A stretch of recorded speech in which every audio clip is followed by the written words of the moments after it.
So yeah, there's a lot of people hearing about these smart controllers, and there's a lot of confusion about what they are, what they do, what they don't do. They provide some really good benefits out there, but there's also a lot of misconceptions out there. So we're going to hopefully walk you through and get you to where you're going to know exactly what you're dealing with when you get into these controllers. So when it comes to what they do, there's the official Smart Water Application Technology Group, which is through the Irrigation Association. We have our definition, which looks like that. And unfortunately, there are government workers on that group, so we get a little wordy about things sometimes.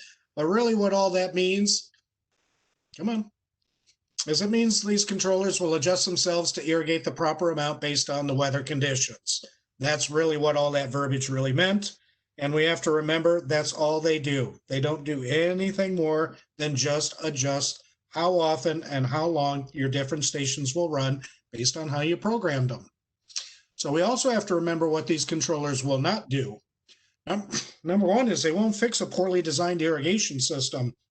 So if whoever put in your irrigation system, they used really poor quality components, they're not using pressure compensating emitters, things like that. They're not doing any pressure regulation out there on sprinkler heads and things like that. The controller can't fix that. That's the hardware in the ground. So really, to get the full advantage out of these smart controllers, you also want to take a good hard look at your irrigation system and make sure that's at peak operating condition. They're not going to fix a poorly installed irrigation system. They put in the wrong size pipe. They didn't put out the sprinkler heads where they're supposed to, so now you don't have even coverage. The controller can't fix any of that. It's up to us to take care of that, and then you get the full benefit of these smart controllers. They also will not fix a poorly maintained irrigation system. In many cases, the most efficient your irrigation system is going to be is the day that it's installed. So over the course of time, different parts get swapped out, different brands and models of sprinkler heads, incorrect nozzles are put in, different emitters get put out there that apply the water very differently than the original ones, and you start to lose all that efficiency on that irrigation system. So you've got some emitters that are putting down a lot of water very fast, you got some emitters that are just barely dripping. How do you compensate for that on the programming? The controller really can't do anything with that. So it's up to us to make sure our systems are in really good operating condition. Okay, so let's talk about how plants use water. And this is really what a lot of these smart controllers are doing. And we measure this based on what we call evapotranspiration. So we've smashed the word evaporation and transpiration together to kind of make one, and we actually call it ET for short. So when you're hearing truly trained professional irrigation specialists talking about ET, we're talking about the plant water requirements or the grass water requirements, not the funny little alien that needed to phone home. So we've got our plant material down there, and after water is applied to the soil surface, either through irrigation or rainfall, some of that water does evaporate up off the soil surface. The rest of the water is taken up by the plant material, whether it's your grass, your shrubs, your trees, even your cactus. They bring that water all the way up to the leaves, and the leaves' job is to make food for it. That's why they're green. They do that photosynthetic process we learned about so long ago in junior high school. And some of that water does transport the sugars that were made through that process back down to the roots for storage. But the majority of that water actually exits the plant material or the grass leaf blades through tiny pores. And we call that transpiration. So we perspire, plants transpire. It's really the same thing, but we didn't want to call it evapotranspiration. And the way we measure this, either daily or we can actually look at it on a monthly basis, is we measure this in inches. How many inches of water did these plants actually use on any given day? Now, the problem with your standard irrigation controller is it's up to us to make that conversion of saying, okay, well, I want to replace X number of inches. How many minutes or how many hours is that? And that's where it can get a little confusing, and that's where the Landscape Watering by the Numbers brochure will help you. Or one of the styles of smart controllers, if you answer all the questions correctly, will do all that math for you. Come on. So like I said, we call it ET for short, and when it has that little O there, what that means is it's the reference crop for the region, and that is the thirstiest plant in the region. So month by month by month, that's how many inches our thirstiest plant in the region actually would use up. And we use the thirstiest plant as a reference plant material because everything else is a percentage of that. So you'll see, let's see if we can do this across screens here and do our little annotate thing here. Let's change our color on that so we can see it a little easier. Let's go bright green. Okay, so here we go. So now we see in June, that is our peak ET month. It's got the longest daylight length. It's got the hottest high daytime temperatures. It's also got the warmest low temperatures. And it's also the least humid period of the year. So that right there is just a little over 10 inches, but Bermuda grass is lower than that that reference plant material we use, and it's at 60%. So that means in June, we know we want to give our grass lawns about 6 inches of water. Our desert plants even less than that. So your desert plants are going to be somewhere down in here, but everything along the way, as much as you can follow this curve, the better off you're going to be at managing that water. Turn that guy off. There we go. Okay, unfortunately, this is how most people water. People have their winter watering schedule and their summer watering schedule. And I know it feels like it, but we do not go from that wintertime nice daytime high of 68 or so degrees, and the very next day it's 114 degrees. That's not the way it works. You want to follow that bell curve as closely as possible. And a lot of times what we see when people do this is they don't even actually start increasing their watering when they should. So they actually end up underwatering during certain periods of the time. And March is a good period when a lot of our plants do the blooming. So you really don't want to be underwatering there and then wasting it at other times of the year. So if you look at our information on how you should water as far as how you should adjust your timers, is we tell you to change your watering 4 times a year. And the consensus when this was decided way back when is, well, at least 4 times is better than 2 times a year. So they're going to follow that curve of the actual plant water needs a little bit better. So if you do follow that range and you're making your adjustments a little bit, you are following that curve a little bit easier. The blue is what's needed and the red is what's actually getting used. But you'll notice, especially in the spring and fall months, there's some discrepancies there of both periods of slight underwatering and then some overwatering. So really the best way to water is to adjust your irrigation schedule every single month. Now these are just used as examples. You're never going to hit the exact water needs with your irrigation schedule as far as what our science tells it needs. It just depends on how many days in between the meter was read and things like that. So you'll see some slight variation out there, but really what I'm trying to show you here is the more often you adjust your controller, if you start doing it on a monthly basis instead of a quarterly basis, you're following that curve even better. And it's not necessarily just all about water savings. It is also about the health of the plant material. You don't want to be one of those people that just keeps that winter schedule going all the way out into April and maybe even May, severely underwatering those plants and actually losing some root mass down there. And then you've got to try and nurse these sick plants back to health. So you don't want to be doing that either. The right amount of water at the right time, and that's really what these controllers can do for you. So if you are using a standard controller, you can learn what those monthly watering intervals should be. So what you're going to do is you're going to text when to water, all smashed together, one word, when to water, to 33222. Then once a month, you get a text on your phone, you hit the link, and it brings you to a website of the Arizona Municipal Water Users Association, which both of us are members of. And it'll tell you by plant type, whether it's grass, low water use shrubs, high water use shrubs, how many days in between watering you should go. And it's really, really good information. The thing you need to figure out is how long you need to run it based on your watering system. And that's a topic we covered in an earlier presentation. But that landscape watering by the numbers brochure is what'll get you there. Now, if we go even further into the details and we look at it daily, this is what the actual daily weather pattern was doing back in April of 2011. And you'll see there's all sorts of peaks and valleys going on there. Let's get back over to my other monitor here. Come here. You're not going over there. There we go. Sorry about that, folks. I was trying to get my little drawing tool back here. So one of the things in my past life where I was a landscape contractor doing maintenance at people's homes, if I was only there once a month, and it's in April and I'm there on the first of the month, I know it's going to be warmer at the end of the month before I get back. So I'm going to set up all my watering to be up in this range. Now, on the other side of it, if it's the fall, I really can't set it for that lower range that it's going to be before I get back to that site again. I have to be watering for what those warmer temperatures are when I do it. So you're seeing all sorts of just this gradual sloping increase going on as we're warming up. And you see some very different values going on here. And that's a problem you run into with a standard irrigation controller. It runs that set number of minutes on those set days, no matter what the weather is doing. That's what the smart controllers will do for you by actually responding to this daily weather pattern. Something else that's going on down here is you'll notice on this one day, that water use need really dropped on that particular day. So on that day, it actually rained. Now, rain isn't a component of how we measure plant water needs. We measure it by looking at things like high and low temperature, solar radiation, how sunny was it, humidity and wind and things like that. But when it rains, there's clouds, so there's not as much solar radiation. The temperature drops when there's clouds, especially with the rain coming down.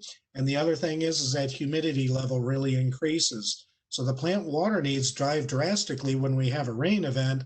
And then if it's a rain event where it's actually coming down slow enough to soak into the ground, we get an added bonus of additional water. So we really want to take advantage of that rainfall as much as possible. There we go.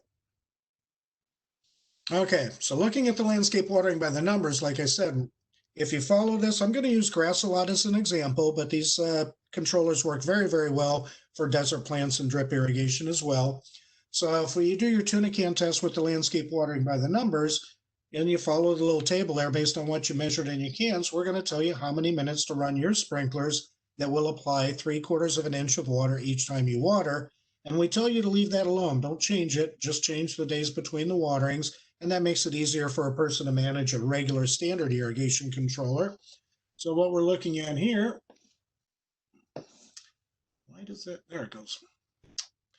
My mouse does not like crossing over to the other smaller monitor. So you'll see in this location, we watered 3/4 of an inch, 3/4 of an inch, and that blue line is the cumulative needs of that lawn during that particular month. But you'll actually see here and here, we started falling behind a little bit. And that's where the smart controller is going to be advantageous. If it's warmer than normal during a certain period of time, the controller will respond to that and automatically start applying more water. The same works on the other side. If it's cooler than normal, the controller is going to back off that watering for you. Come here. There we go. Okay. So when it comes to these smart controllers, there's two main types out there. There's the weather or climate based. So some of them out there, they actually receive weather information from the manufacturer of the controller. They get that weather signal sent every day. And because that's something that the manufacturer does for all their customers, those type typically have a subscription fee. The other types down there will often work on like historical weather, plant water needs based on zip code. And some of them will have some small sensor arrays out there. They'll measure things like temperature and solar radiation maybe. The other main type out there are the soil moisture sensors out there. And soil moisture sensors do work very well. That's the thing with these products that are coming out. They're pretty new to the residential marketplace. There's a lot of companies out there trying to elbow each other for market share. And the manufacturers of the soil moisture sensors tell you, well, we're much better because we're actually measuring the actual soil moisture. And those weather-based controllers, well, they're just guessing how much water the plants need. Well, there's no guessing involved whatsoever. That's a very intricate calculation that's used. And the way that calculation was actually derived is by using what are called lysimeters. So this was originally developed in the agricultural sector because those farmers don't want to use more water than they need to grow their crops. So these lysimeters are basically giant cake pans about 8 feet across and about 2 feet deep. And they fill them with soil, and the bottom is very porous, kind of like your colander that you drain your spaghetti with. And they fill it with soil, and then they plant in a crop, and they water it until water is actually pouring out the bottom of those holes in the pan. When the water stops dripping out of the holes in the pan, then they know that soil is at full water holding capacity, and they also have it on a giant scale, kind of like what they measure semi-trucks with. So every day they weigh it again. And because we know how much a gallon of water weighs, They know how much water that grass has been used up. The formula for these weather-based controllers is all based off of that, which is tied back to actual water use by those lysimeters. It's not a guess. Soil moisture sensors do work really, really well. The issue with soil moisture sensors is they work really, really well on large homogeneous landscapes. That means it's all one type of plant. That's why they work so well in agriculture. It's all one crop. It's all pretty much in the same soil, same sun exposure, and at the same stage of growth. But when you bring these soil moisture sensors into urban landscapes, especially on the residential scale, you've got your grass, you've got your shrubs, you've got your trees. Well, now I need 3 sensors. Well, I also have my desert trees and I have my citrus trees. Well, now I need 4 sensors. So it starts getting a little bit more expensive and a little bit more intricate as far as setting up those soil moisture sensors. Many of your large municipal parks departments are moving to soil moisture sensing systems because we don't want to use any more water than what we really need either. And when you've got those large athletic fields out there, all those baseball, football, and soccer fields out there, it's all grass, and soil moisture sensors work really, really great in that application. Now, the controllers that are really making the biggest impact now are the ones that are connecting to your Wi-Fi network to get the weather data for you. It's kind of the new invasion, and it was inevitable. Sooner or later, this was going to happen as more and more people got Wi-Fi networks. You know, in the late 1990s, very few people had networks in their homes, whether they were wired, and there really wasn't any wireless option back in that day, at least not readily available. So we've got all these things now that we're connecting through our Wi-Fi networks to make our homes smarter and more convenient and things like that. Obviously, we have our thermostats, so you can play with your thermostat on your phone instead of getting up and walking down the hallway and changing it. And of course, a very popular doorbell, so you can see who's at your door through your phone. And we've got all our digital assistants out there, which are listening to you all day, every day, whether you're talking to them or not.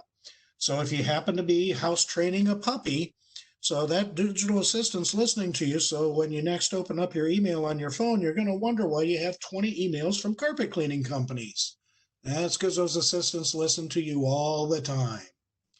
Now, there's a lot of great benefits when it comes to smart controllers, and especially on these Wi-Fi ones, you are getting the automatic schedule adjustments, just like the standard smart controller that doesn't connect to your wireless network. But the great thing about these is you access them from anywhere, and you do that through the app on your phone. And this is a really interesting thing with that we've noticed with these smart controllers that have these phone apps where people will program them. People are terrified of standing outside and seeing a controller with dials and buttons on it. They just don't want to touch it. But you give them a phone app to make adjustments to their controllers, they have no problem going in there and messing with these things. So I think these things are actually getting a better interface and communication piece, and people are becoming more connected to their watering systems with these. The great thing is you can program these from anywhere. That's a great advantage. In the town of Gilbert, any of our residents that install these controllers, some of them don't program like a regular irrigation controller. They don't ask you for minutes or how often to water. They ask you questions like what kind of plant are you watering, what kind of soil you're in. So they're a little bit more complex. Don't worry, we're going to show you one of them in a little bit here. But we'll actually go out and help our residents make sure they're programmed correctly.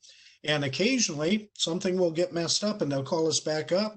And if they haven't taken our access away, we can actually reprogram the controller from them from our office. So it actually works to our benefit as well. The other thing is you can shut it down from anywhere. You can be anywhere in the world. You have cell connection out there. You can be on the beach of Hawaii and your neighbor can call you and say, hey, you've got a leak in your drip system in your front yard and it's just pouring water down the street.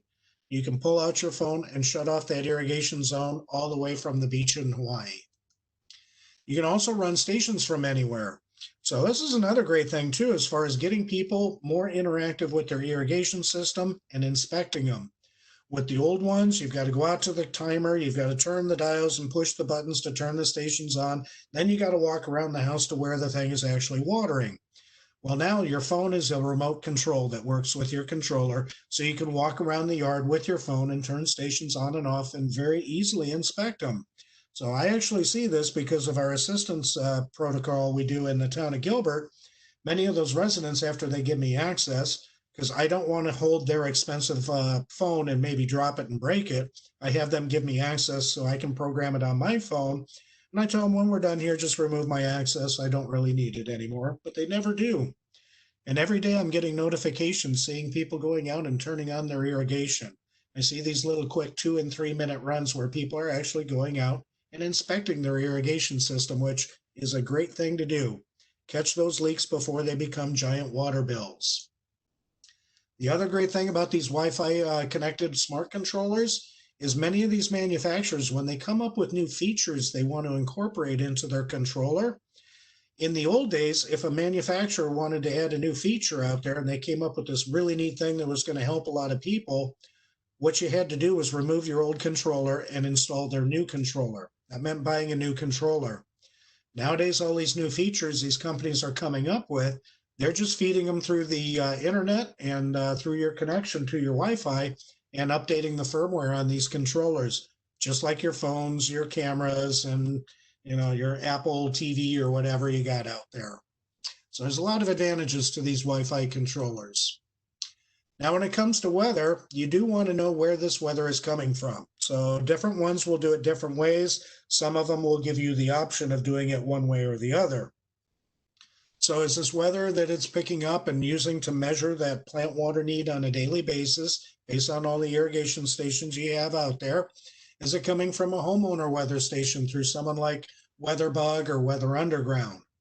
A lot of people on these sites are really, really avid and into weather, and they have very sophisticated weather sensing equipment out there. Not all of them do. I, at my house, have a pretty basic weather station out there, and it reads everything, but it's not nearly as sophisticated as the official weather stations, what you're going to find at your airports and things like that. So if you notice on this, the difference, this was only about 20 minutes difference in time. This homeowner weather station, at that point in time, it was, let's see, 10 to 4. On this particular day, it was 111 degrees. And on this next one, it was 10 to 3, and it was only 106 degrees. So I really doubt it. Temperature actually climbed 5 degrees in just 1 hour, even though it was an August day.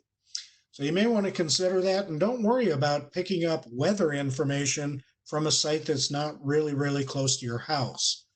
The general weather conditions in the Phoenix Valley are pretty much the same from one side of the valley to the other. The temperature, the humidity, the solar radiation, all the things that we think of and put into that equation for how much water the plants need, that's all pretty much the same from one side of the valley to the other. How about rain, though? That all of a sudden presents a little bit of a challenge. So this is a screenshot I took from a service out there called Rainlog. It's run by the University of Arizona. And if you've got a rain gauge out there, you can feel free to actually log onto the system, create a profile, and whenever you get rainfall, you can actually upload that information. And you'll see on this particular day, that guy right there got 1.1 inches of rain on that particular day, but just a couple miles away, they got about a ½ inch less. So especially our summer thunderstorms, that rainfall is very, very sporadic.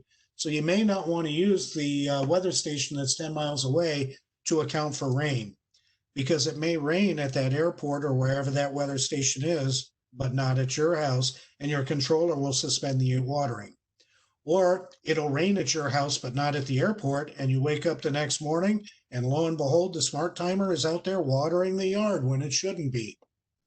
So one of the things you can do is put in some on-site sensors, and obviously the big one is a rain sensor. So when they get wet, it actually activates a signal back at the controller saying, hey, I've gotten some rainfall, so you're not going to need to water.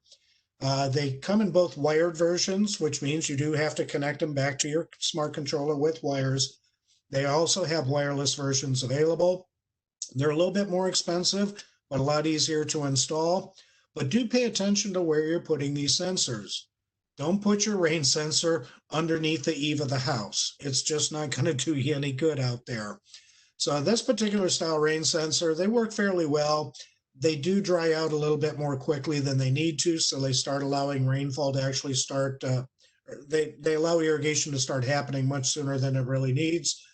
but it's better than nothing. And one of the things you can do is you'll get an alert that there was a rain delay on there or a rain event, and you can open up your phone on your app from wherever you are and actually program in rain delays on these and say, okay, I know it rained.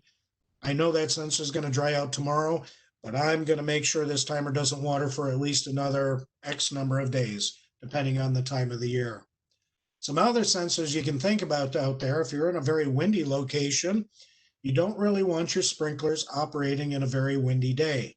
So you're losing quite a bit of that water that's just blowing off the grass area and landing somewhere where you don't want it. So many of your smart controllers will read wind sensors.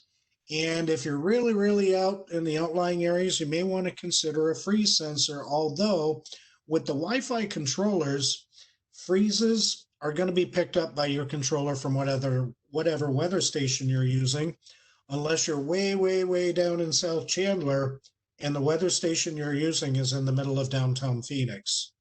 So it gets much, much cooler out there on those winter mornings out in way South Chandler compared to the middle of Phoenix with that heat island. So if that's your scenario, you may want to put on a freeze sensor, or many of the controllers will allow you to adjust that set point of when it activates and says, it's freezing, I shouldn't be watering. We don't want to put ice on the sidewalk where somebody can slip and fall. So when it comes to programming, some of them you program with what the peak watering runs for your irrigation is and your peak watering interval. So this is one we're actually going to show you. This is made by Hunter Irrigation. And let me get my little cursor out here. There we go. Okay. So on this one, I know in the middle of summer, I want to run my sprinklers 90 minutes, but in the middle of summer, I only do that once every 3 days. So that way it's just going to make its adjustments from there. So you set it up, even if you get it in the middle of winter and you hook up your controller, you're going to program it as if it were the middle of June, that hottest period of time. Others have what we refer to as scheduling engines, and they do not ask you how many minutes or hours to run, whether it's your drip or your sprinklers. They don't ask how often to run. You'll see on this station, it's in the middle of summer, so that's our warm season Bermuda grass. We tell it what kind of soil we have. We tell it if there's any slope. We tell it if it's sunny or shady. And we tell it about the irrigation. How fast is it applying the water? And a real big one on one of these is not only crop coefficient, that should be automatic based on your plant choice, but the real big thing on these is the root depth and your application rate. This is actually screen clipping from an older version of software. They've got better ways to deal with this now. So that's grass, but like I told you, these also work with drip, with desert adapted plant material. So you see this particular zone is my desert trees, same kind of soil, flat, lots of sun, but I've got 2 gallon per hour emitters out there.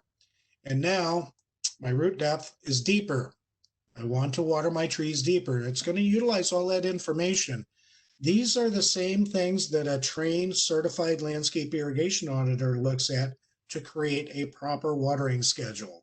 Rather than most of the guys out there, they don't have any training, but they know if they just water 5 days a week with a lot of water, that grass will be green and people won't complain. Well, that's a lot of extra water that we want to make sure we keep up in the reservoir. Because the longer we go through these climatological droughts, the more water we're able to keep in those reservoirs, the longer we can go through those climate droughts and not start affecting your life by imposing watering restrictions and things like that. Us water conservation people want to help you use the right amount of water. We do not want to become water cops. And this is another one that I'll actually be able to show you how the different programming parameters and options in there.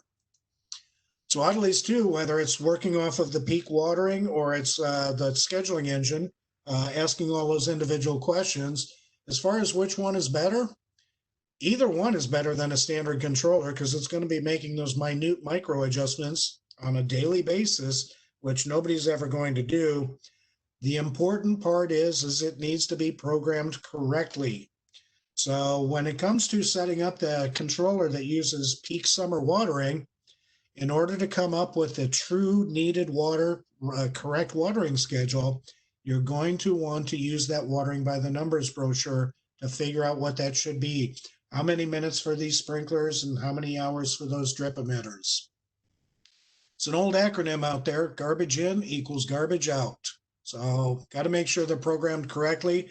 And that's another issue that comes up where you'll hear people talk about these smart controllers and say, oh, those things are terrible. I put it out there and it just didn't work. More often than not, they just didn't get programmed correctly. That is an issue where we have to recognize that smart controllers need smart people to program them. So out of all these different controllers, whether they're old standalone ones, whether they've got the on-site sensors, soil moisture sensors, or these new Wi-Fi controllers, when it comes to comparing them to a standard irrigation controller, all of them can be much better than that. Because none of us out there, myself included, as a water conservation guy and an irrigation specialist, before each time my controller wants to water something, I'm not going to go out there and try and figure out the last 3 days of ET or how many ever days it's been so I can make those little fine-tuning adjustments. That's what the smart controller does for you.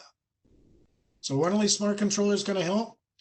If those controllers have not been managed well, we actually talked to some of our large landscape users in my work in Gilbert, and a lot of them will say, wow, I really want a smart controller because they're going to save me all this water. Well, if they're not overwatering and the controllers are really well managed, which we're not seeing in this particular example, a smart controller really doesn't do them any good other than convenience. And us water conservation people, we're really focused in on the water savings potential of these controllers, as long as they're properly selected and properly programmed.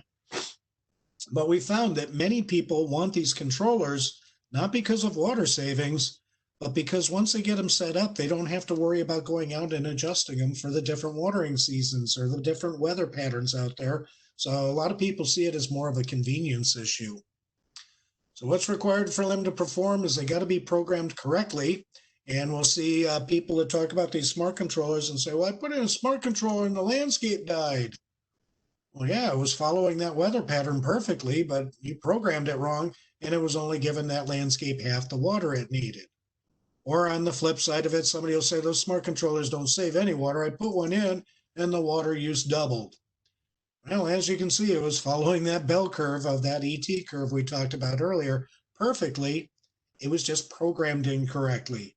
And sometimes we will see these controllers that are programmed on purpose to overwater to cover up problems with the irrigation system. That's not what you want to do. The other thing is it's another misconception on these controllers that they're what we call set and forget. They measure the weather every day, so I never have to look at that thing again. That's not a good idea because if something goes wrong where it loses its signal and you don't get an alert, all of a sudden it's not watering the way you set it up to and your landscape can start to suffer. Okay, my landscaper says they don't work. At the town, we've installed these on a bunch of our own facilities out there. Many of these are on our fire stations because we have a good Wi-Fi signal out there. And you can see on each and every one of these instances, the green band is how much water they did need, and the blue line is how much was being applied by the contractor not managing those controllers properly by changing his schedule. And on each and every one of them, you can spot immediately where that smart controller was installed and properly programmed them. These old charts that we grabbed are actually pretty old. We're going only out to the middle of 2018. Those controllers are still out there and they are still following that little green band of our water budget for those sites based on the type of landscape and size of landscape that they are. So sometimes what happens when a smart controller is installed is you get the darn brown spots. So this was a apartment community at the city of Mesa when I worked there, and we were doing some research projects. So we put in a smart controller there, and we didn't really have the time to go through and look at every single irrigation station out there and make sure it was okay. We told them they needed to make sure their irrigation system was in good shape, and they said, oh, yeah, we've gone through it. It's all in great shape. Well, it wasn't, and this is what happened because we programmed the controller as if they had a good irrigation system. So in this case, they just had all sorts of problems, mixed matched heads, incorrect nozzles, things pointed in the wrong direction. There was actually a sprinkler head right in front of that electric transformer box, which was in the right place as far as when you're looking at it on the plan and making sure that water from that head reaches over to the others. but the irrigation designer didn't know there was going to be an electrical transformer box there. So we had to do some modifications to the irrigation system. So that's the other thing too, is remember, smart controllers can't fix dumb irrigation systems. And I use grass as an example in a lot of these, but they definitely work well with drip irrigation and with our desert plants. They won't fix it if you don't have enough emitters out on that tree. You've got to make sure you're moving those emitters out away from the base of the tree as they grow and adding more in, because a larger tree transpires more water. Young landscapes don't need more water. Old mature landscapes need more water. So it's not going to be able to fix the problem of not having enough emitters out there or failed emitters. In that particular case, that is a 1 gallon per hour emitter, and that is not putting out 1 gallon of water per hour. That looks more like about 12 or 14 gallons of water per hour.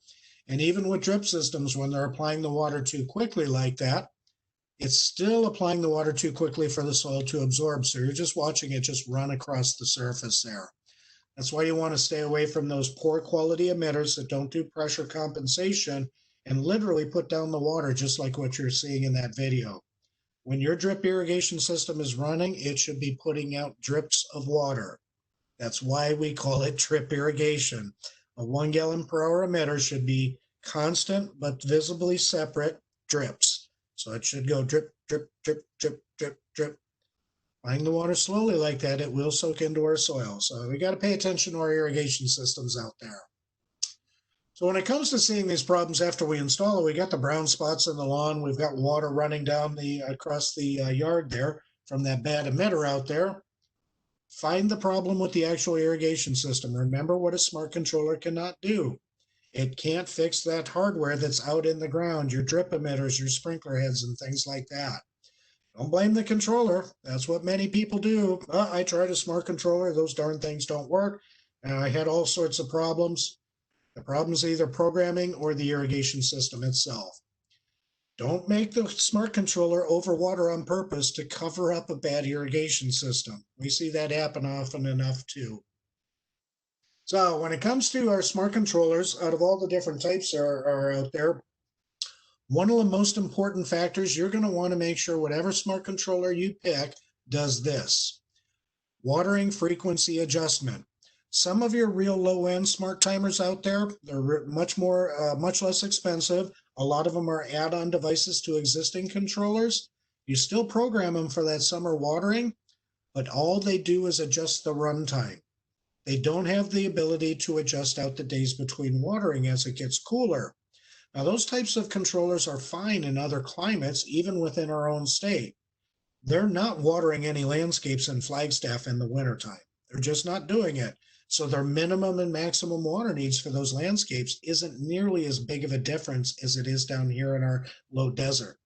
So if you've got this system and you program it correctly, and we're doing that every third day with 3/4 of an inch. Let me get my little annotate guy up here real quick. There we go. So every one of these little ladder jumps, we're watering our grass with 3/4 of an inch. We wait 3 days and then we water. We wait 3 days and then we water. And if you're putting down 3/4 of an inch with your sprinkler system on your grass in the summertime, it's going to look perfectly fine. Now, in this case, we actually ended up overwatering a little bit. This would be how you would do it with a standard timer with the watering by the numbers information, saying no matter what, I water 3/4 of an inch and every 3 days. But honestly, if we could get people to only overwater that much, we'd be doing really, really well here. We wouldn't be in nearly as much trouble with that Colorado River as we are. Now, if you've got a controller, a smart controller, one of those ones that only does runtime adjustment like this, when it turns to the winter time, you're still watering every 3 days. Let me find my little drawing tool here. So here we go. We're still watering, waiting 3 days, watering, waiting 3 days, and watering. But now instead of that 3/4 of an inch to get that nice 6 to 10 inch watering root depth that we're after with our grass, when that sprinkler system runs every 3 days, we're only applying 2/10 of an inch of water. And what drives how deep the water goes into the soil when you run an irrigation system, sprinklers or drip, is how long you run it. When it got cold, did the roots of your landscape shrink? No, what happens is because of the cooler weather, the water is being used less quickly. So you definitely in our area need to make sure you get a controller that will adjust those watering days. The ones I'm going to show you here today definitely do that. Okay. So some people, even with smart controllers, they program them to where they water poorly, watering 5 days a week and then off 2 days, 5 days a week and off 2 days. And you'll see they watered exactly the right amount on June, but they're only putting down 3/10 of an inch of water. Don't get too hung up on the actual numbers themselves. Just understand the concept of what we're doing here. That's very short, very shallow watering, and it's really not what you want to do. But if you had a timer, a smart timer that only adjusts the runtime, is unable to adjust the watering days, how long it goes between watering, in the wintertime, that controller will still be watering 5 days a week. But now at this point, come on, we are now only putting down 3/100 of an inch of water. That's a 1 minute runtime on your average sprinkler system. So if you're watching the weather at night and it's wintertime and we got a little bit of rainfall, so you're watching the news at night and they tell you we got 3/100 of an inch of water, would you go out and turn off a standard watering controller, a standard irrigation controller? Of course not. You know that's not nearly enough water, so you would actually say, that really didn't do much of anything. Now, if you get a controller that has the ability to recognize that it's got to start moving days between waterings, this controller will now still be watering at about that 3/4 of an inch on a lawn. It'll be doing more inches of water on your shrubs and trees. I'm just using grass as the example. But now if you see what the actual water need is in average January, with 3/4 of an inch, you only water that winter grass every 14 days, not 5 days a week. People turn that stuff into mush and it clogs up their mowers, and you got to scoop all that stuff out, and then you're green with all the goop you had to scoop out of that mower. Change how you water, and then you won't have to deal with that. So who's going to benefit from these smart controllers? Obviously you. Like I said, it's definitely a convenience issue, so you're not out there every month in the heat, sweating, getting angry at the controller because you forget which buttons to push and where to turn the dial. And also, you're the one paying the water bills. If you have been overwatering, you will see that watering reduced, especially if you haven't been adjusting it often enough. You'll find, especially in the spring and fall, you'll start seeing some better water use at that time. The community. The water conservation staff is never going to tell you to underwater the landscape. That doesn't do any good. That's not water conservation. That's water restriction and water storage supply drought going on and responding to that. Water conservation is using the amount of water you need, not more. That's what water conservation is. We don't want all those landscapes out there underwatered and looking terrible. That doesn't do anybody any good. The environment's going to be much better off. And again, the more water we keep in those reservoirs, the longer we go through these climatological droughts, still having adequate water supply. We don't have to disrupt your lives or disrupt the economy with any onerous watering restrictions. And of course, the water purveyor, and that's why many of the water utilities are actually promoting these controllers. And in your case, in the city of Chandler, they actually do offer a rebate for these smart controllers. So make sure you check out their water conservation page. In addition, Salt River Project, typically in March, does an event. Because these controllers are not new technology, it's the same thing we've been using on our really large landscapes for years and used in agriculture for years. It's just new down to this residential scale market. They tend to be more expensive than a standard irrigation controller. That price differential is closing pretty darn fast in the last few years, though. But it typically in March, Salt River Project, if you're an SRP customer with your electricity, does an event where you can buy one of these controllers at an instantly reduced rate. And then on top of that, you can apply the rebate from the city of Chandler on it. So you can end up getting a nice smart controller for somewhere in the neighborhood of about $20 to $40. So, and of course, like I said, the landscape's going to be a lot better off. A properly watered landscape looks better than an overwatered landscape, especially with our desert plants out there. So what I'm going to do now is I'm going to stop sharing the presentation and I'm going to bring you up to the website for a couple of these controllers. So let's do a stop share real quick. There we go. Now let's do a share, and I don't want screen. Let's do this guy.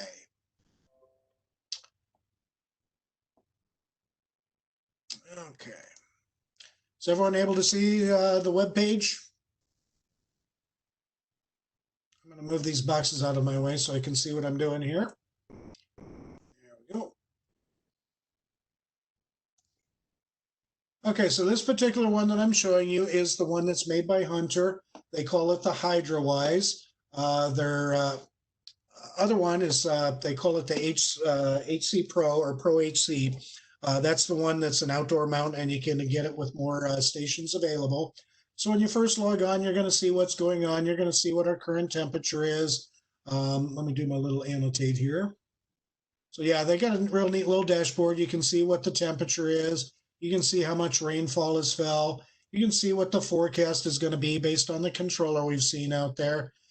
And you're going to see a controller status. So if it loses communication or connection with your Wi-Fi network, you're going to see that right away. So in this case, this one isn't really hooked up to any real irrigation. This is one we've just been playing with and monitoring to see how well it does. So we got a couple grass stations out there. One of them is using the regular spray heads. The other one is using those stream rotors that apply the water differently. And like I said, these water desert plants with drip irrigation quite well as long as they're programmed. Now this particular one is one where you set it up for how it should water your plants with your irrigation system in the middle of June. And then it makes all its adjustments from there. This one will adjust the days between waterings. So when we go to our zones and schedules here, we've got a couple of, let's go to that's zones. So you can do your individual little programs here and apply individual stations to the different programs, or you can just make one program and put everything in there, because once they're set up with how they should water it in the middle of summer watering, they're going to change based on each individual station's parameters. So if I tell my grass it should be watering at X number of minutes every 3 days in summer, as it starts cooling off, it's going to get less and less often on the watering. Our desert shrubs, even though we have it in the same program, will start extending out even further. We tell it to water once every 9 days, and it's actually going to start moving even further out than that. One thing we have found with these smart controllers, though, is even if you don't have to put anything in specific groupings the way you do on a standard controller, if you want to make sure your grass stations water through the middle of the night like they should, you might want to group those together in one schedule and put your drip irrigation in a separate one, because it's not as critical to have your drip irrigation running through the middle of the night the way it is with your sprinklers, especially in cases where we've run into where the order of the stations, most of your landscapers always hook up the grass valves to your number 1, 2, 3, or whatever stations on the timer. Not all of them do that though.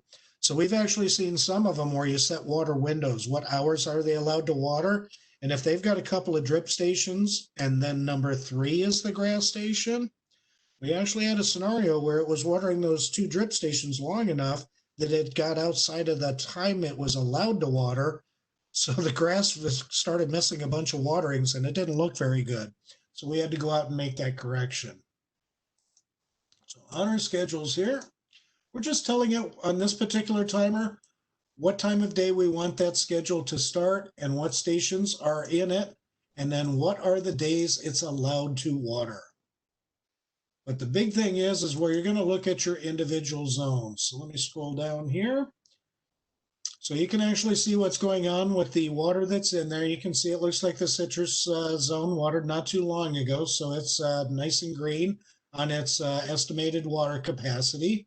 The other ones look like they're going to be watering here pretty quick. And this one does have a nice calendar function you can look at. But let's go ahead and do it as if we're going to edit it. So you can name the station whatever you want: front lawn, back lawn, desert shrubs, desert trees, whatever you want. You're going to tell the controller what zone or station or valve number it is, so it knows how to hook it up there. You've got these weird icons you can do. So you can do like a grass looking one, or a tree looking one, or a plant looking one. The most important thing with this Hunter timer, though, let me get my little drawing tool back up here, is make sure you check that. because if you check it on time-based schedule, that is a standard irrigation controller. It will not change its watering. That's just like the standard irrigation timer you have on your house right now. Now you have the option to do that because there may be some stations that's actually what you want to do.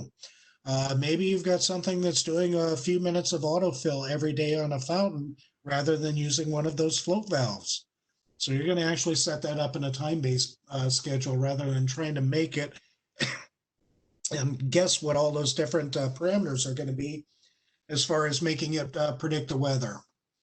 Don't worry about the virtual solar sync. You just don't really want to mess with that. So this is where we're going to talk about how we're going to water. And in this case, like I said, this one, we want to water for 30 minutes, but in the middle of summer, even if we're programming it in December, I would tell you to only water every 3 days. Come here, you. Come on. Why are you not clicking off? There we go. Okay. So on the next station, we're going to go. One of the things is especially with sprinklers, is they apply the water way faster than our soil will absorb. But I know to water this particular grass station to its nice 6 to 10 inch depth, I need to run that particular sprinkler zone 30 minutes. Well, you can't run a regular spray head on a sprinkler system for 30 minutes in one shot. That water's just going to run off across the surface and down the street. So you're going to do what's called cycle and soak, and that's what this little function is here. So we're going to enable it, and we're going to say, I want you to water only 10 minutes in a given cycle, and then I want you to wait another 60 minutes before you come back and water another 10 minutes. Then you're going to wait another 60 minutes. Then you'll come back and water your final 10 minutes to get that full 30 minutes, but it's now soaked into the ground, not running down the street. You can do some little adjustments in here later on to do some fine tuning. If you say, well, I was pretty confident it needed this many minutes, but it turns out, hey, maybe it's a little wet. I can actually slide this little slider around here. 10% more, 5% more. And we're going to put it for the regular watering length. That's kind of how we'd answer it for that. And you see that actually moved. And that is one issue with these smart timers, is sometimes when you mess with something like that, it all of a sudden recalculates how much water is left in its root zone by doing that ET calculation. So in this case, our desert shrubs, do a little edit here. So this is, we named it desert shrubs. It's actually hooked to zone number 3. We gave it the little plant icon. Once again, very important on this particular timer, make sure you check that smart ET schedule. That's what makes it respond to the changes in weather. So in this case, it's a drip irrigation schedule, so we want to water 240 minutes, which is 4 hours of run time. But I only want it to water once every 9 days because they're mature desert shrubs. So what I'm going to do is just say okay on this one. We're not going to go through the rest of them. Let's go ahead and cancel that so it doesn't mess that up. A couple other things you can do out there. You can do these watering triggers. You can say, don't water when today's forecast temperature is less than 32 degrees, that freeze sensor that I told you about. Instead of using a sensor, we can adjust this and say, well, the weather station I'm using is in a more urban area, so they don't get as cold as I do. So maybe I'm going to move this guy up a little bit. There's other things out there, things with the wind and things like that, so that you can come in here and make all sorts of adjustments on. When it comes to sensors, you can add in sensors as needed. This is where you'd add in your rain sensor.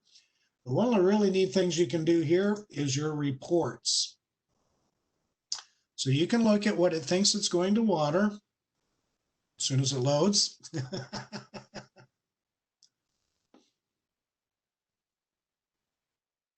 Come on, Hunter.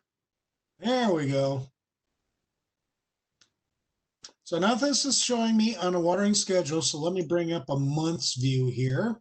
Now it's the beginning of the month. So it says, okay, today's Thursday, and it doesn't think it's looking at anything it's going to water next. If we look at the water history actual though, actually let's look at next. Remember, oh, we can't go that far. Let's go to today. There we go. If we go out to the week, then you can go next and next and next. And that's interesting, as many of them will actually, these normally will actually try and look out in front and try and figure out how they think they're going to water. Normally what I look at is the water history actual, and I look at the month, and we can look at the previous month, and you'll see our grass, even though I set it to water every 3 days, the controller has recognized that the weather is different here in September. Even though it's still hot, it watered on the 7th, but now is only watering every 5 days. That's where you're maintaining your nice, deep, infrequent watering. Our desert shrubs and our desert trees watered here. I can't go any further back on this, unfortunately. We can only go back that 1 month and see what's going on. It doesn't hold any information further than that. Okay. So that's that controller. You can look at other things if you're really into weather. You can see what that temperature has been. You can see what those ET levels have been on a daily basis. So on each single day, you're seeing, okay, here we've got 0.22, 0.22, 0.21, 0.23. It was a little warmer that day, then a little cooler, and then a little warmer. So if we actually look at this on a monthly basis, let's go to the last 30 days. That's where you can really start seeing some variations. We've still been pretty hot, hotter than normal, and that's the advantage of a smart controller. It's actually going to understand that. The other thing you can do on here is don't do the historical weather. Don't bother with the water usage because you don't have a flow sensor on there. So with that being said, what I'm going to do is I'm not sure if it's going to work if I just change tabs on my Google Chrome here. If you will then be able to see the ratio site. That's the other controller we're going to show you. Drew, if you want to let me know if you can actually see the ratio site on the shared screen now instead of the Hunter one. Yeah, I can see it. Awesome. You know, these different platforms we use for doing these remote things, whether it's Microsoft Teams or Zoom or WebEx, all of them have their own little idiosyncrasies. And some of them, if you switch tabs on it, even though you are sharing the web browser, it'll say, nope, I'm not switching that. So this is the ratio controller. If you have multiple controllers, you're going to have a little map here where you can see all of them, and you can see we've got lots of fire stations in there. And I'm going to scroll down really quick, and I'm going to find the one that we've actually had plugged in for a number of years, programmed with information like we know should be set in there as far as the different things. Okay, come on. Why are you not loading up here? What is going on with my internet connection? Got a good connection. Okay, let's refresh it and see what happens. There we go. Just had to do a little refresh. So you've got a nice little calendar you can see here, and you can do all this stuff on your phone as well. With the Hunter one, it is easier to do it on a computer, just because you have all those little settings you need to do there. But the app that they have on this ratio works out really well. So we can go to our schedule and we can look at a calendar and see what's going on. So we can look wherever we see these little green dots. That's a water day. And we can pop it up and say, oh, that's going to be our grass schedule that is weather-based. Let's go back down to this and see what's going to water on the 6th. This one is looking out to see what it may be watering. And in this case, it's going to water the citrus. Now this right now is just what it thinks it's going to do. If the weather changes between now and then, you may see those days move in or out, depending on whether it's getting warmer or hotter. So if we look at our individual zones here, this is where some of your programming gets a little different.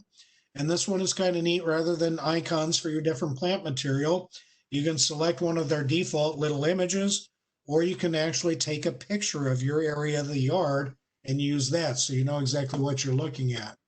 So let's look at the one I set up as my warm turf here. So right now it believes it is calculated out from 100% of that soil moisture. When this gets down to 0, now that's not 0 water in the soil. Really what this is doing is it's saying, I'm going to use up half of the available water in that soil before I water again.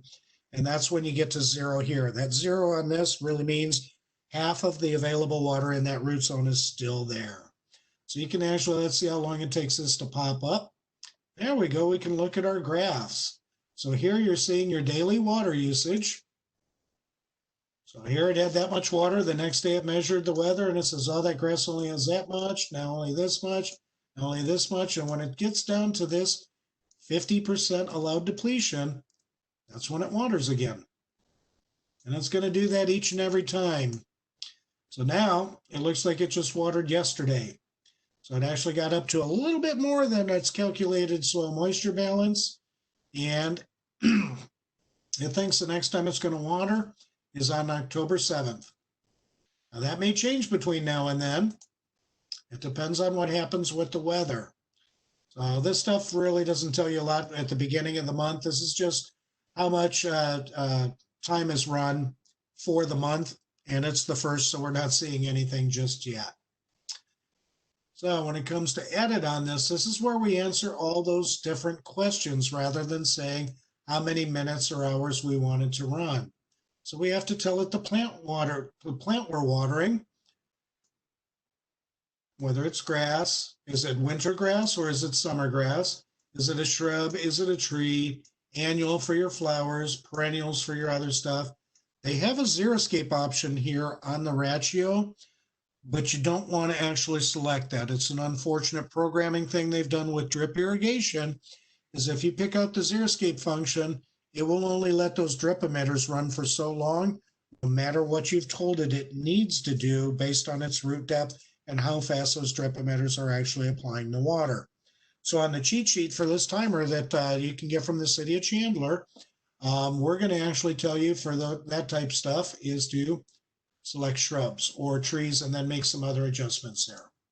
So let's get rid of that. Let's cancel this. You're also going to tell it how you're watering it. Is it a regular spray head? Is it one of those multiple rotating streams? Is it a bubbler? Is it a emitter? Now these emitters that you're using here, these are our normal emitters we use here in the valley, where you've got one emitter, one drippy spot. What they're calling drip line here is it's a lot more prevalent in areas like California, where the length of that poly tubing itself has pressure compensating emitters pre-installed in it, like every 12, 18, or 24 inches. And those put down a lot more water than your standard in a given area than a standard single emitter. So in most cases with your drip stuff, you're going to pick out emitter there. And we got to tell it the soil type. This is where a lot of people look at it and go, well, soil type, it's brown, but that's not one of your options. In almost all cases for your regular stuff in the regular native soil, you're going to pick out clay loam. If you're doing flower pots or vegetable gardens or things like that, these controllers will work for those too. You're going to pick out something more like loamy sand or sandy loam. Cancel here. Exposure. Is it sunny? Is it shady? An area in higher amounts of sun needs to be watered more often than an area that's in a very shady area. Slope is no big deal, and you are going to want to go into these advanced functions. Now, what you don't need to worry about with this particular model controller, don't worry about putting in the area of the grass you're watering. They tried to do this weird formula where they tried to figure out how much water you were actually using. It doesn't work, so don't worry about it. Leave this part alone. That's done by the calculation of how many inches of water are in that soil can hold, and that's been selected automatically by you choosing that clay loam soil type. The root depth is a biggie though. A lot of these smart timers, their default root depth for grass is like 3 inches. If you leave it at 3 inches in the middle of summer, that thing's going to be watering every single day. You want to water deeper and less often, so when you put in a deeper root zone, when it runs, it's going to run longer, but then it's going to need to run much less often. And then another thing you're going to want to pay attention to here, let's scroll down, that is very, very important, is your nozzle inches per hour. When you select out one of those preset options, whether it's spray nozzle, rotary nozzle, or emitter, it's going to come up with a default rate as far as how fast that is actually applying the water. And they get a lot of that information from the manufacturers. And a perfectly designed, perfectly installed, perfectly pressure managed spray system is going to put out about 1.6 inches of water per hour. But all of a sudden, you're not running it at the right pressure. You've got mismatched heads out there. You've got curves. So you're spacing those heads closer together. You may be putting down as much as 2 inches of water per hour, or even 2.5 inches per hour. If you leave that setting at that default 1.5 inch, you're going to be overwatering that grass quite a bit. So we tell you how to do a quick catch can test to make sure you know exactly what to put in there. So So I'm going to show you one more zone, and then we're going to open it up for questions, because people do say, my gosh, well, you're showing us all this grass stuff. Well, what about shrubs and desert? So here we go. We've looks like we've recently watered here. So when we look at the actual function, so here instead of xeriscape, even though they're desert shrubs, because of the unfortunate programming choices they made on there, we're going to say shrubs. We've got an emitter, we've got our soil type, we've got our exposure, and then we go into the advanced function. Now, when we tell you to water shrubs, we tell you to water 18 to 24 inches deep on mature shrubs. And that's one of the reasons why when these controllers come out, we try and get our hands on one, program it, and watch how it actually responds to our recommended thing that we think we should program in there. And on this particular one, we found if we actually set that thing to water at 18 inches, in the middle of summer, you're only going to be watering your shrubs about every 21 days. So one way we make that adjustment in our recommendations is say, we want to water a little bit more often, but not quite as long, shorten the root depth. And the other big one on this is that not what they're calling nozzle inches per hour. That's how many inches per hour your sprinkler or your emitter is applying the water. If when you select drip emitter, that will be at 8/10 of an inch of water per hour. If you're using those flag emitters that are just gushing the water out, or those adjustable micro bubblers, some people call them shrubblers, where they got the little caps you twist open and they put out the fingers of water, yeah, you might be at 0.8 inches of water per hour or even more. But if you're using pressure compensating emitters, you're actually going to be down in that 0.2 or 0.3 inch per range. And that's what we show you on the cheat sheet that is available. So let's do cancel. I do want to show you one more thing here. And let's go back to my schedule here. Schedule. So let's scroll down here. Now you'll see I've got one that's water all zones. And like I said, you can set this up and put everything in there. And every station is in there, but it's not going to water every station on the same day. Not like your traditional program controllers with program A, B, or C. That's not how it works. But on this one, you actually set up water windows on when it's allowed to water. So the most important thing I'm going to tell you if you're using this ratio controller is the type of schedule you're going to use is the Flex Daily schedule. That's the one that measures the weather every single day. They have other types out there where it's fixed. You can turn this controller into a standard dumb controller, what is called time-based watering. You can do Flex Monthly where it only makes the adjustment once a month, but really to get the best advantage out of the controller is the Flex Daily.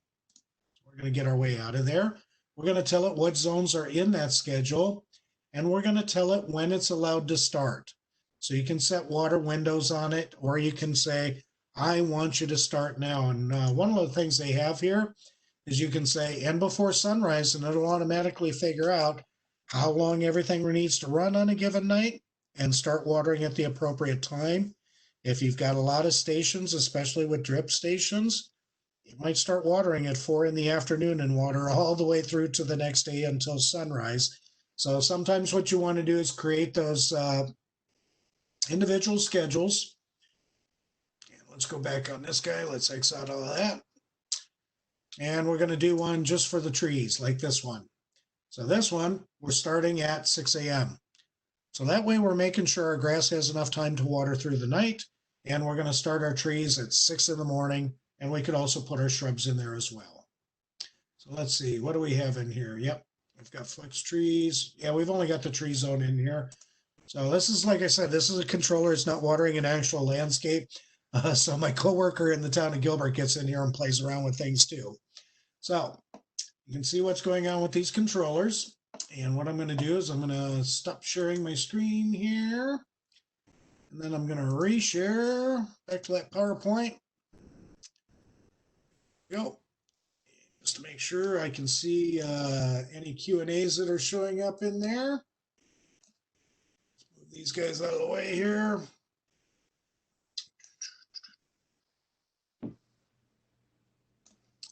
And let's move that. Because I think I actually popped out of there one slide too soon. Come on. Because I actually show you the pictures of what these controllers look like. So that's your Ratio controller. So once again, you're just playing with it on your phone. There is another one I didn't show you, but it programs very similar to the Ratio. It's made by Orbit. It's called the Beehive controller. That one does the same thing pretty much as the Ratio does. And then that Pro HC is made by Hunter. So those are your main ones out there, and those are good ones that do the watering interval adjustment, which is what is so important to us out here. So with that being said, do we have any questions out there? I haven't been able to pay attention. Drew hasn't chimed in and let me know that somebody had a question. I'm more than happy to stick around and answer some for you. I do have a couple of questions. Let's see here. One was, where can someone go to purchase a smart controller or acquire a smart controller? Well, that's kind of the neat thing that some of these new smaller manufacturers are coming up with, like Ratio. You can go to an irrigation supply store, you can buy them at the home improvement stores, or you can buy them direct from Ratio or even on places like Amazon. Some of those other controllers, the Beehive is readily available in your home improvement stores. The Hunter controller is going to be typically at your irrigation supply stores rather than your home improvement stores. Okay. And then I got a few more that just came in. Um, she said this would mean running only once a month in the winter, but for a full 2 hours. I have a Rainbird ESP TM2. Doesn't adjust interval. Can I just adjust days each month? Yeah, unfortunately, with that particular model Rainbird timer, that is one that only makes its adjustments by reducing run times as it gets cooler. It does not adjust the days in between waterings. So that's a good controller for other areas of the country where they don't have the extreme difference between our winters and our summers. You know, our summer water needs are 5 times more than our winter night needs are. Whereas in places even just within the state, like in Flagstaff, their maximum water need is only maybe 1.5 times what their minimum water needs are. So those runtime only adjustment timers work well there. So unfortunately on that TM2, one of the things you can do is set it up to run in smart mode and run it that way, maybe April or May through September or early October, and then take it out of smart mode in the wintertime and start programming it and adjusting it on a monthly basis like a standard irrigation timer.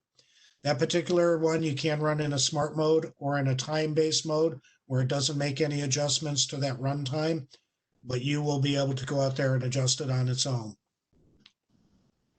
Cool, thank you. Mhm. The next question, I can probably take it, question of how can I acquire a rebate for the smart controller? Yeah, that's on you, Drew. So for the smart controller rebate here in Chandler, if you go to our chandleraz.gov/water, you'll click on the water conservation link on the side, and then that will take you to our water conservation page. Then there's a link within there. It says rebate programs, and you'll just select that. You'll see the 3 rebates that we offer, one being the smart controller rebate. You'll apply there. We do require, within the application, it'll ask for a minimum of 2 pictures to be uploaded, and we do require a copy of the itemized receipt, and then also a screenshot of the app downloaded on your electronic device, like a tablet or your phone. And then it's 50% the cost of the controller. That's before tax and after any discounts are applied. So if the controller was $100, for example, it would be the $50, and that would be credited onto your water utility bill. And then once you apply it or apply for the rebate, we'll be in contact with you, and we'll do the on-site inspection just to make sure it is installed and it is operating. So, but yeah, it's a very simple process. And if you have any questions along the way, you can feel free to contact our office either through email or through a phone. You can give us a call and we can help you with any questions you might have. Another question is, does Queen Creek offer a rebate for the smart controller? It looks like Connie answered that in the Q&A. Oh, she did? Okay. I just did not scroll down far enough. And I think that might be all the questions. So I just want to thank you again, Jeff, for awesome presentation. I always like the smart controller stuff. There's a lot of cool stuff that you can do with them and water efficiently. Thank you everyone again for attending the workshop today. Here on the screen you can see the city and town websites. For more information and resources, you can contact us. We got our contact information listed. When you close out the WebEx event, you'll receive a short survey about tonight's class. Both Chandler and Queen Creek would really appreciate it if you would take a minute to complete it so we can use it to improve our classes in the future.